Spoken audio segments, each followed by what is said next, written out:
ลงนี้น้อมถวายท่านเจ้าคุณ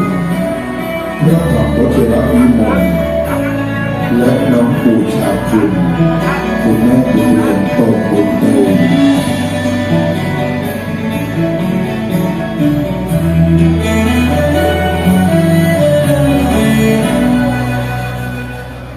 ก้มกล่าวกราบนิ้วประสานไว้วานบารมีกายใจมาจีเรื่องพักดีที่ท่านสร้างเสริมผู้ทำยัน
ถ้าหากว่าที่เจ้าจำได้เอาสิ่งสำคัญนั้นเรื่องน้องผู้ใดไหว้วันจะโชคดีมีนารักทุกเงินทองมีแต่ให้ยมสมปองบ่มีห่วงมองสนองดังปรารถนา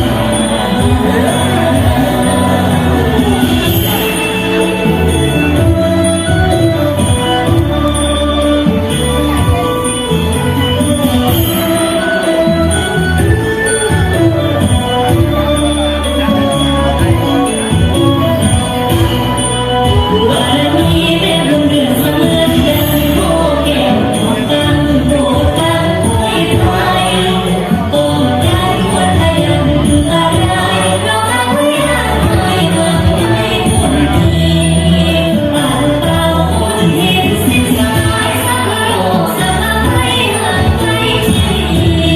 เทพบุตรหายสุขเสพเป็นปีของบารมีที่ทำสร้าง ดีใจกับประผ่านโดนวายบนสัญญา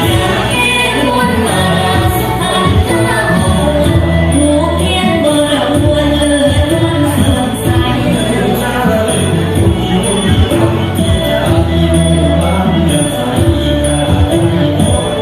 อย่าก่อนให้มีสุขอย่าจะทุกข์โศกยาเป็นประกายบุญญาบารมีเธอพุทธความดีเป็นสิริมงคลบันดาลบันดลซึ่งเธอ